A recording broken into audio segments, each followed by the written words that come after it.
Alright, now we're going into some lesser covered territory. Man, I can't wait. Yeah. So, apologies in advance, this is all just gonna be exposition for a long time. But this is Extreme 1, it's a Game Boy Color game. Canonically, it takes place between X2 and X3 on the Super Nintendo, or right. Whatever. So, it's kind of in the same vein as the original Mega Man Game Boy games, where it's like, here's like components from the previous games all put together. And there's a lot of stuff that kind of goes into this one. But for the most part, it's all reused assets? Well, that's what I was going to say. Like, there's a lot of different stuff going on in this one that's all, like, combinations of reused stuff. It's a bit of an oddity, though, because it takes place between 2 and 3, but it came out at least after 4, because it's a 2001 game. Mm-hmm. Or, let me double-check that. Actually, I can double-check that in the coolest way possible! Alright, bye, Rick. I'm over here now! It's all me now. Rick's dead. I've got killed him. the original box, because I own this bastard. Okay, I'm back over here now. Hi. This one came out, 1998. So maybe 2001 is the one that I was thinking of for the other one. Oh yeah, this one plays on Game Boy and Game Boy Color. But I think that was kind of a standard thing. I remember going to Target to buy a Game Boy Color so I could play the new Oracle games. Let's see what the manual has to say. I also have the Japanese version of this manual somewhere that, like, a friend of mine let me borrow that I forgot to give back. And this is just recounting the first two, right? More or less, yeah. This is just like, this is what X did in the past. That's why this one is just kind of like, oh, please, God. Dr. Kane studied... Oh, Jesus. Studied and analyzed. Yeah, so this is still, like, X's backstory. So we've got some time to kill here. Where the hell is the... Starting up, rescue the world! I don't think that's accurate. In 21XX, humans coexisted with I'm pretty replicants. sure that that's the actual in-game dialogue. No. Because it quickly cuts off into a shorter summary. Oh, thank God. Why didn't they use that? Because don't worry about it. Alright. World peace had been achieved, hunters started to forget the days of constant battle, but one day a saboteur hacked into the mother computer at Hunter Base. The data in the computer was rewritten, changing blah blah blah blah. So we'll get to that. This one also has like some of my favorite promo art out of all of them, which, I don't know, maybe it's on the screen right now, depending on what Myth feels like doing. Maybe. Is there not just a date and somewhere in here? It will be in the copyright information, if anywhere. Maverick. Where's the text at right now? Oh, hey, it's 0. Oh man, they didn't even give him new assets in this. Later, a red robot was found. Okay, so we just got to 0. Yeah, so 0 is a thing. God, we probably could have just cut this.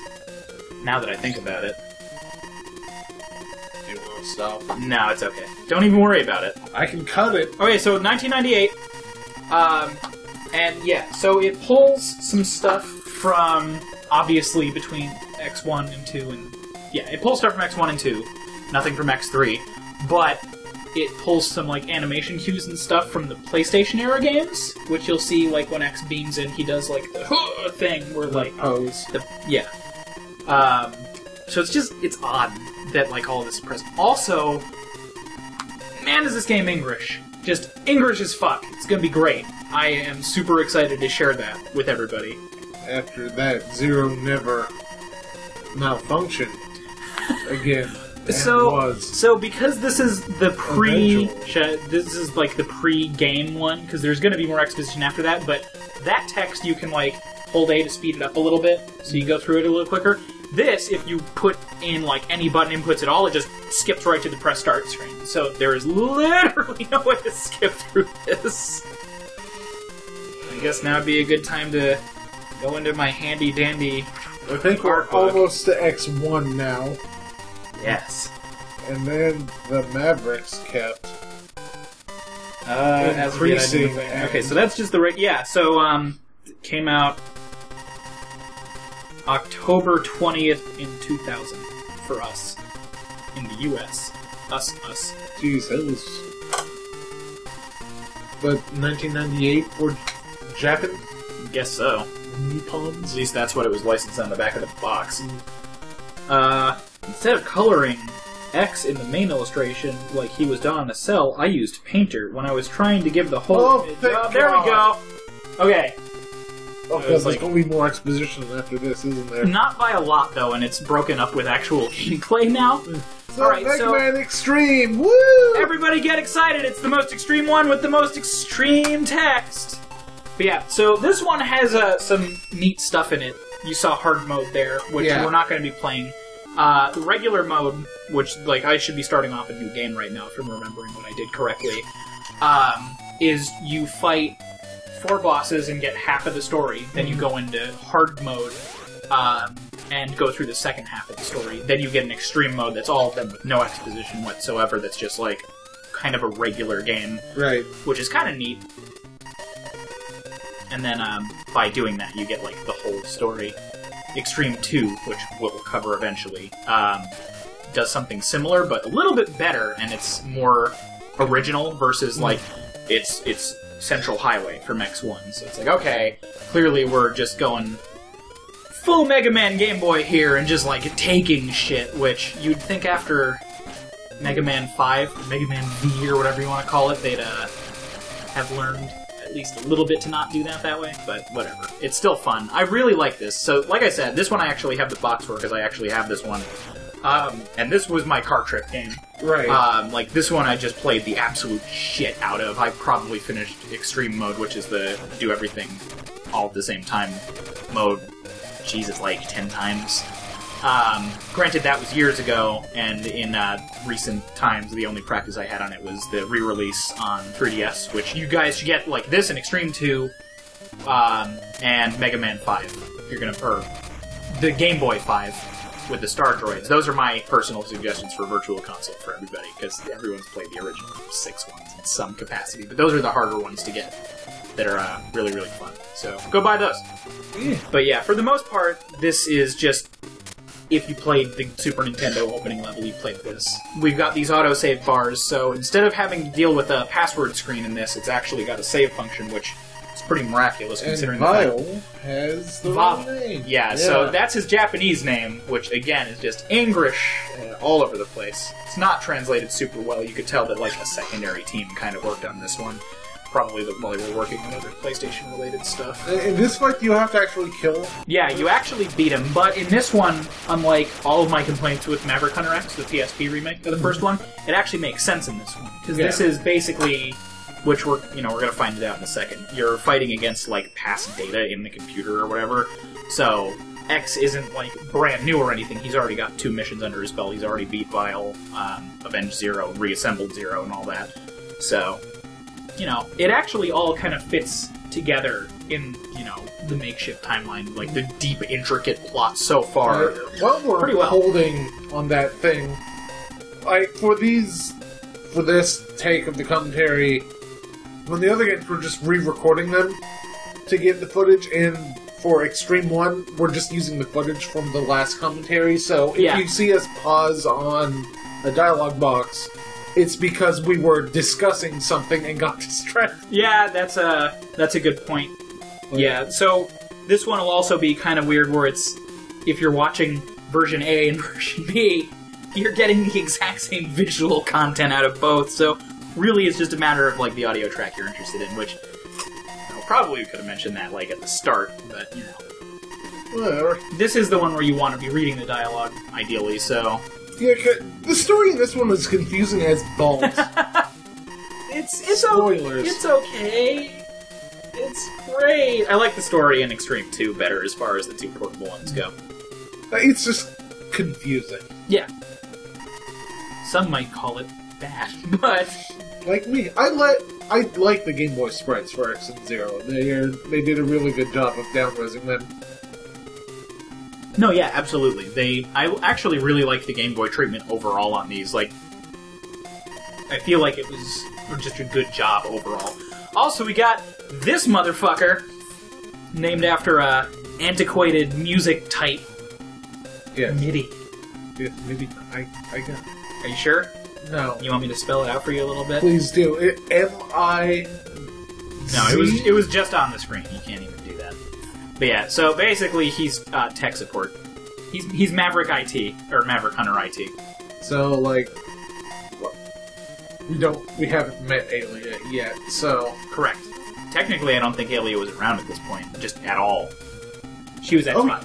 Oh yeah, she was X5, not X4. Man, it'd be awesome if she was introduced in this one. But that's me, and probably nobody else. Also, one note on his sprite, since we're still going over this goddamn fucking plot. Holy shit, just please.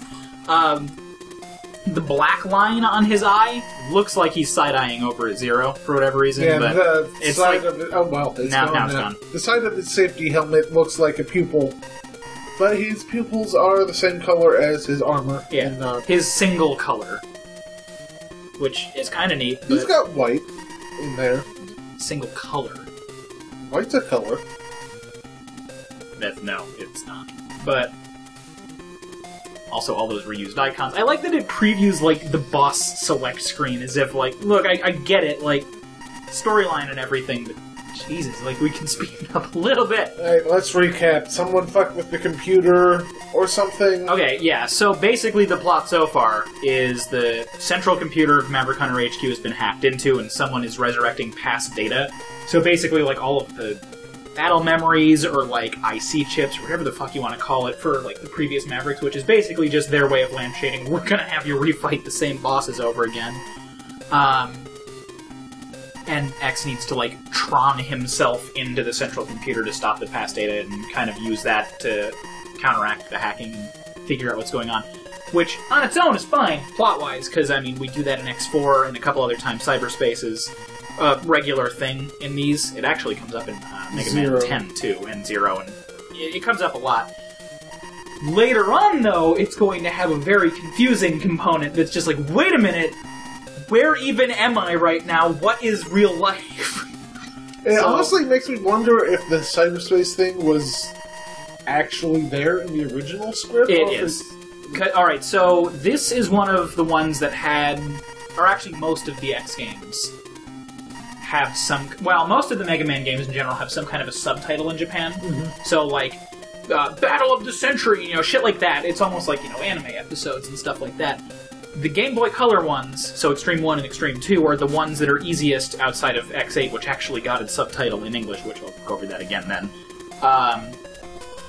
These are the ones that have the easiest subtitles to find without having to, like, dig through and making a whole bunch of assumptions, and this one was always called Cyber Mission, so it is just straight up you're going into the computer. That's the whole point of it. Alright. Honestly, I wish all of them maintained that. I think the subtitles are neat, but, it's no big deal. I didn't have all the subtanks on the previous file. This is me messing up the save screen a whole bunch, so yay! Alright, so like I said, it's a 4 and 4 format, and because this game has its storyline broken off, Extreme 2 thankfully doesn't do this, so that'll be a different gameplay-wise.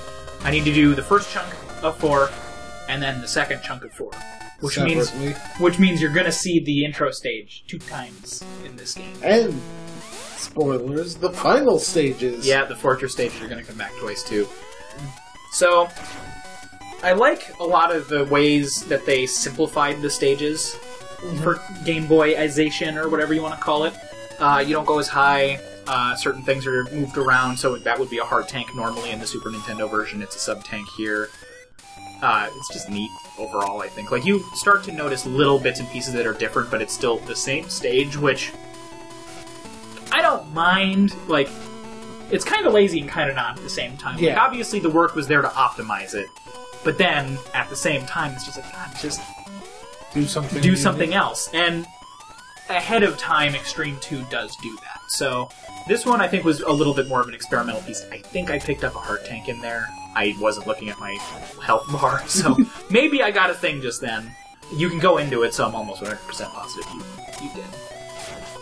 Thankfully, one thing that this optimizes is how few platforms there are to jump across here, so it speeds things up quite a bit. There's still just an extra life down here, if I'm remembering correctly, so I guess I do go for it.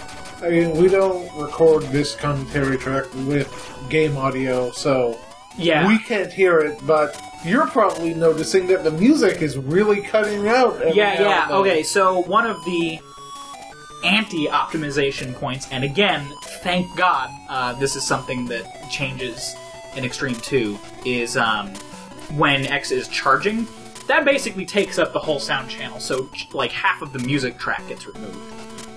And then what I'm doing here is getting over here to get into the armor room, which unfortunately is still the goddamn helmet. But it's okay. Light's got a massive pompadour and he's in like a tiki capsule this time. It is a glorious pompadour. So one thing that's going to come up pretty much right now.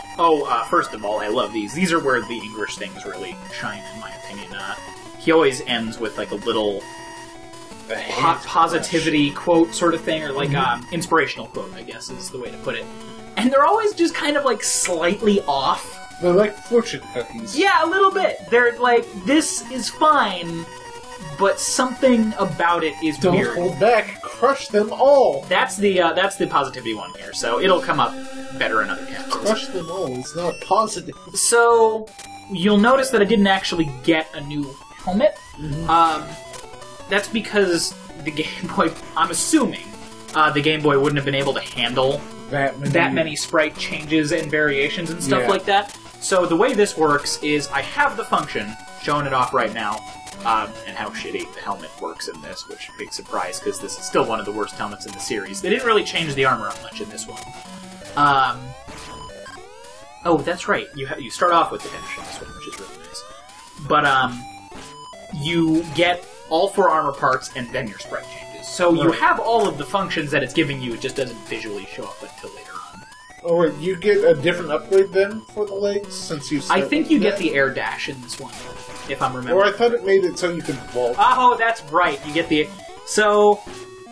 Oh, God. So one of the worst parts about this one in particular is the fact that because there's only 2 buttons and the D-pad, you can't have a dash button. So in order to dash off the wall, like you can for the main boss fights, you can't do that. So what they did was they enhanced your wall jump with the boots in this one. So you just go from like the like wimpy short jump, which we saw a little earlier. Yeah. That changes into the jump that you would have if you dash jumped off the wall, which then kind of conversely gets in the way of certain like tighter areas where like you're just trying to wall jump up and you're like running into a wall diagonally. So it's just like, fuck, like this is so terrible. In the second one you get the air dash, which is just effectively a double jump, which naturally I'll talk about more when we do Extreme 2, but it's just like, God, it's like, it wasn't very well thought out, and you can kind of tell that it wasn't very well thought out. But even it's like they don't really have that much of a choice. But that's the thing, is they did. Because they solved it in the next one. So it's like, if they thought just a little bit hard... Because we already have the air dash. This is after X2 and after X3. So it's like, we know what it's capable of doing. Just go for that. But anyway. Else right now. So Amigo's looking pretty good. Gesundheit. You've ruined it. I'll remove that. That giant brick of red microphone spiking. So, real quick, I guess, before this episode wraps up with this boss fight, some neat things you can do around that dash mechanic is if you hold down and jump, you dash along the ground that way, so you don't have to double tap to dash all the time, which is really nice. Nice. Yeah. Also, the start button doesn't do anything. Select pauses the game. That's fucking annoying, which will probably throw me off a couple times in this video, but who knows. Start bringing up the menu and select cycle through weapons. Don't worry about it. Alright.